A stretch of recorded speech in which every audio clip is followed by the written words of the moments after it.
Welcome to the Mesquite Garden Podcast, where your host, Portia and Marissa, bridge the gap between Western healthcare and holistic health. A quick disclaimer, please note that this podcast is for informational and educational purposes only. The content shared here is not intended to diagnose, treat, cure, or prevent any medical condition and should not be considered a substitute for professional medical advice. Now let's get into it. So today we're going to be talking about understanding the impact of wildfire smoke. And before we start, we both just want to give our greatest and deepest condolences to all of those who are affected by the California wildfires, or all wildfires, but specifically here in LA, Altadena, the Palisades. It is such a tragedy. And you have family that have been affected by this. Absolutely. I have my cousin, her husband stood on the roof and he watered down the house. It was touch and go. Thankfully, they saved their home.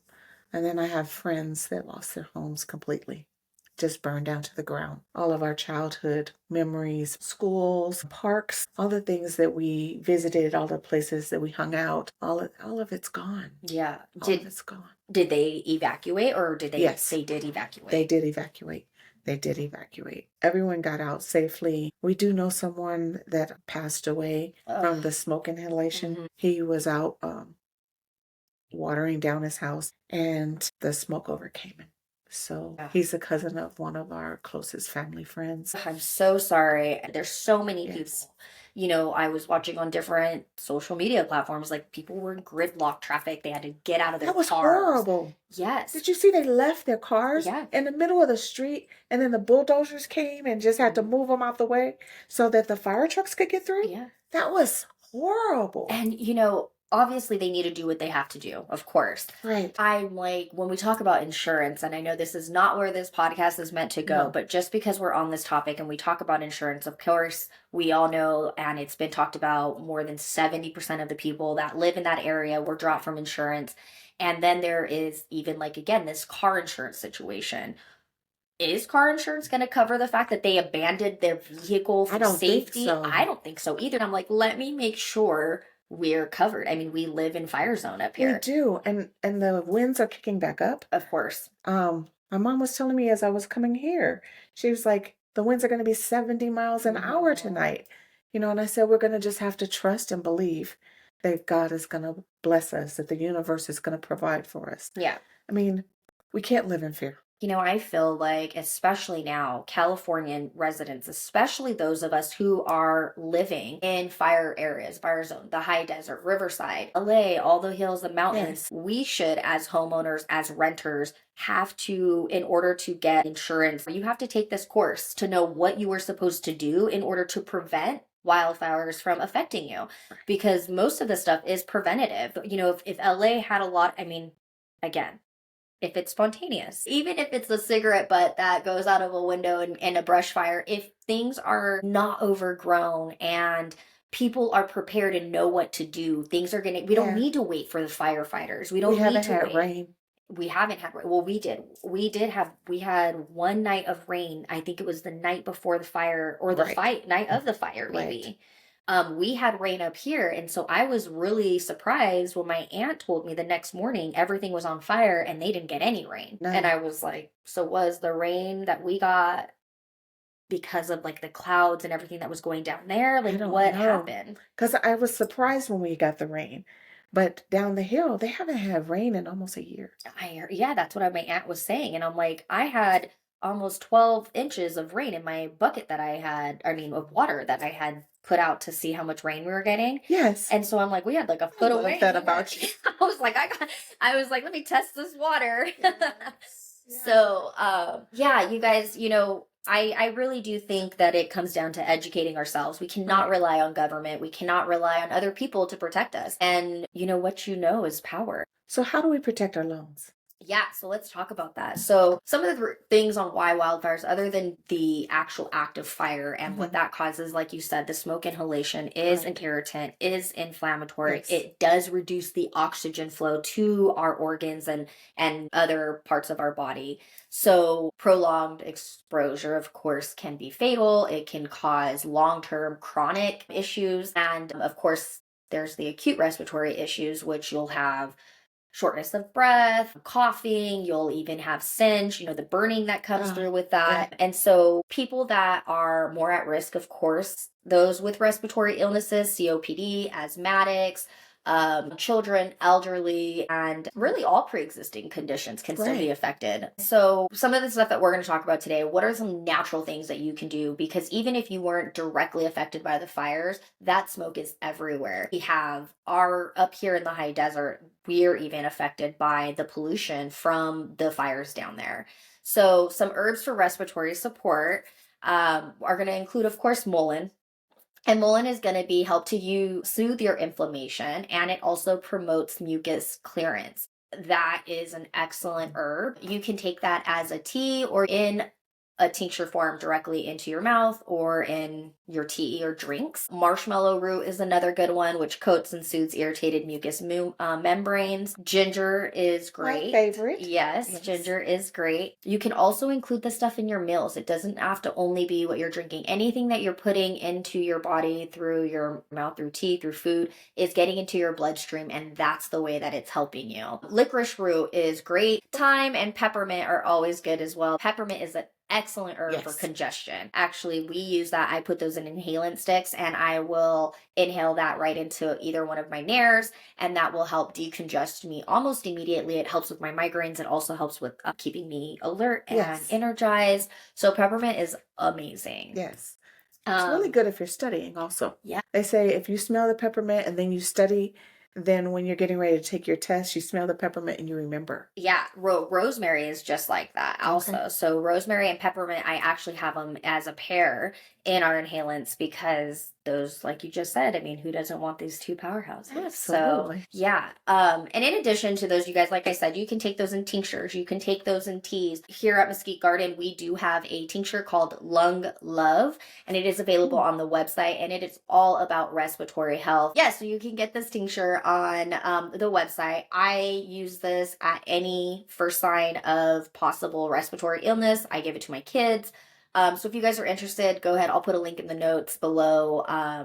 And you guys can use code LOVE, LOVE, 10 for 10% off. All right. Yeah. Everybody loves a 10% discount. Hey. So yeah, in addition to those herbs, the other thing that we do all the time, and we've been doing this for the kids for a long, long time, years, is Mm. lung steaming. I love that. Yes. I live with my mom and I do that all the time. We take a big pot and then we slice up fresh citrus Love and that. put that in, and then we put the ginger, the thyme, a little bit of peppermint, and all of that in there. And the smell, you just breathe it in, and it just permeates throughout the kitchen. Yeah. And it's an aromatherapy, but it also opens your lungs, Yeah. and And then you can that's drink it after. that's what I was just gonna say. You can drink yours after. Yes. What we'll normally do, especially with the little ones. So caution if you do have kids, use your common sense on this. But I will boil that water. I put some baking soda in there, and I will tend to just put eucalyptus, personally, some eucalyptus essential oil. Yes. Once it gets to that boiling point, I shut it off. I bring it over to the counter, put it down, and then we will get a towel and we will cover the towel over our head and cover Oh, the bowl in yes. to trap that steam inside. And we will just breathe all of that in. And of course, the steam is hitting our face too. And we do it as long as we possibly can, making sure, being careful not to touch the hot pot around you, which is why I say use common sense if you have children, because you don't Yeah. want to give your 6-year-old a pot of hot, steaming water Right. and potentially have, a burn. Right. So, but again, my 6-year-old does this all the time. And like you said, it is a bronchodilator, Yeah. and it really, really does help break up that mucus. So that is a very, very easy thing that you can do right now if you don't have anything but baking soda and some water. Even if you don't have the baking soda and you just boil some water, that steam will help. You can go and jump into a hot shower. Yes. Depending on your shower, you can even turn that shower all the way up and just sit in the corner where you're not going to be burned and let that steam go. The other thing that you can do is you can take the baking soda, add your eucalyptus to your shower. Yeah. And then when the steam and the water hits that, that's going to act like a steam room Yep. in your house. Yes. Now, the key is you're not supposed to let eucalyptus leaves get wet in the shower. They will mold. The point is that steam and that heat will trigger those essential oils to be released and then Released. allow Okay. for that steam and the Right. aromatherapy to take place. So those are some of the natural ways that you could start working on getting your lungs right. Another practice that I don't think people talk about enough whatsoever is breath work, is conscious breathing, working on expanding all of the lobes in your lungs. So you're allowing all of the air exchange to go through to get these things woken up. I think it's just that a lot of us don't know how to breathe. Right. Like we do surface breathing, Mhm. where we're only using a partial portion of our lung system and not really knowing how to get it into the diaphragm, how to expand the diaphragm.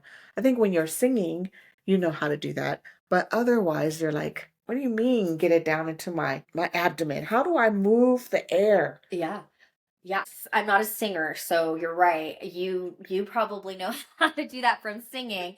I was a cheerleader though, and I can't tell you that was probably the first time I ever heard or learned anything about my diaphragm was when I was cheering as a kid and growing up. But yes, like you said, just being able those deep, deep breaths, breathe in as deep as you can, as hard as you can, concentrate on feeling it expand all the way down and then let that out. But in addition to those things, of course, there is your hydration. Drink water. Filter out your blood system. Right. Filter, filter, filter, because that is what's happening. Your blood is taking all these toxins and it is taking it over to your liver, your kidneys, and getting it filtered so you could pass it through your urine or your stool. And if you're not drinking an adequate amount of water for your blood to travel with these toxins Yeah. in them to then be released, Right. they're just sitting in there. Yeah. So you really need to make sure that you have your hydration. And again, throw those herbs in that we mentioned into your water. Have herbs in all of your water. And then I it know. even helps, put lemon in your water, put Yes. mint in your water. Those things will absolutely help. And again, like I said, so for the herbs, you can use teas, infusions, even just in your water. You can make syrups or tinctures, and I will be posting some how-to videos soon up on the YouTube page. I'm super excited to start our herbalism playlist. And then, like we said, the steam inhalation for those. But again, other protective measures that I do think are necessary to use and have, even we are talking about making our disaster preparedness bins. I still haven't. I just talk about it a lot, but I'm going to do it, and when I do You it, we'll have do to. a whole segment Yes. on it. But But have a to-go bag. yes, absolutely. To-go bags are so important. Yeah. That was the thing that a lot of people said it saved them because they had a to-go bag. They had heard that the fires were in the area, so they put a backpack near the door and it had like their passports, their important paperwork, a change of clothes, just something that they could grab and go Yeah. if they had to. When you guys are thinking about packing and making sure you guys have your medicine. So many people forget to put their medicines, especially Yes. diabetics. Get your insulin, have that stuff on backstock. Like, I know it's expensive and I know it's very hard for people to Yes. have To just have like a ready. extra. Yeah, but if you can, especially now, things are getting crazy. You just don't Yes. even know what to expect. Weather manipulation is wild. Yes. So, Just yeah, be prepared. yes. You can never be too prepared. That's one of the things growing up. I thought everyone had drills, but mom would always say, you have to know how to get out the house multiple ways. Yes, you can go out the front door, but what if you can't get out the front door? Hmm. How are you going to get out? Yeah. So those are always things that you talk to your children about it so that they're not afraid. Going back to preventative practices and lifestyles in those kids, you guys, having an N95 mask is important. Yes. And a HEPA filters, you guys, get your house filtered. Yes. Check your filters. We talked about this even in a previous podcast. It is so important, and so many people do not check their filters. The filters up, the main filter, you guys, we all see it. It gets dirty. Take it down, clean it, pressure wash it, get it cleaned, put a new one. All of your filters Take in the each plastic room. off of the new one Oh you my just gosh, bought. I know. Did you see that TikTok? Yeah, I heard people are buying What? standing Yes. free air But they didn't filters. open the bottom and take the plastic off. You guys I have was to do like, that. what? I know. But I get really bad sinuses and I've always contributed. I know that my migraines are triggered depending on what is in the air. I know Right. that a lot of it is triggered by my sinuses. And so for me, I can tell if that heater even comes on and you can feel it and Yes. smell it and It's in all the of it air. even more with It the makes me and heater. mom cough. Yeah. So I'm like, change the filters. Yes. This might not be as important for those of you guys who live in city suburbs where you do not have the level of dirt Dirt. that we do, The but sand. we live in Yes. the desert. So it is Yes. absolutely vital that we get these things checked. Lung Um, health. yeah, lung health is important. And then the other thing that I had looked into was salt caves. So I know that there is a salt cave in Rancho Cucamonga, I Yes. believe. There's one in Corona Okay. and it's wonderful. Yeah, so I haven't actually been. I've been wanting to go to these salt caves and they really are beneficial at helping your respiratory tract amongst all sorts of other things. But since we're talking about air and wildfires and getting your lungs cleaned, think about looking at those salt caves. Like we said, I'm sure there's probably some closer to LA, but I Right. know Rancho, we know Corona. And so those are good. You can also use a salt Or inhaler. or Vegas. Yeah, Vegas. I mean, and again, Yeah. at this point, people have to go somewhere. Yeah. They don't have their Yeah. home anymore. They have to go Right. somewhere. So, again, you guys, our deepest condolences go out to those who've Absolutely. been affected by this wildfire. Like, hey, we get it. We're in California. This is our, you It's know, our home. I mean, yeah, some people get tornadoes and hurricanes. We get fires And and earthquakes. earthquakes. So, this is what it is. It's all just about But I being wouldn't want to prepared. live anywhere else Yeah. Well, right now. yeah, I still feel like other weather issues are a lot more fearful for me than I because again, fire, I feel like we can prevent a lot. What we've done to the farm, fire is always in my mind because it is what it is. Just this last season, we had fires right next to my kids' school, and I was like, cool, great, go get my kids. They're not going for a week. And then we ended up pulling our son and doing homeschool because I'm just like, things are just too crazy. And I need to be able to know that in the event of an emergency, I don't have to fight school Right. officials who probably don't even know who my kid is to get my child, at this point. Right. And I am fortunate. I've made all the necessary steps to be in the position to do it. So that definitely makes me feel so much better. Awesome. But yeah, so again, using herbs, you guys, practical things, breath work, N95 masks, get your emergency kits ready, lung steaming. These are all things that are going to be. Get that 10% discount. Oh, yes. And Lung Love, you guys. Also, we have Cleared Up, which is a salve that helps. It's like a natural Vicks, essentially. It has eucalyptus and all sorts of it. It really helps open up your lungs. And then we have the inhalants that are on there as well. And that is an excellent source. So if you guys are interested, check those out. And thanks for watching. Don't forget to like, subscribe, and share, and follow us on your favorite platforms at Mesquite Garden.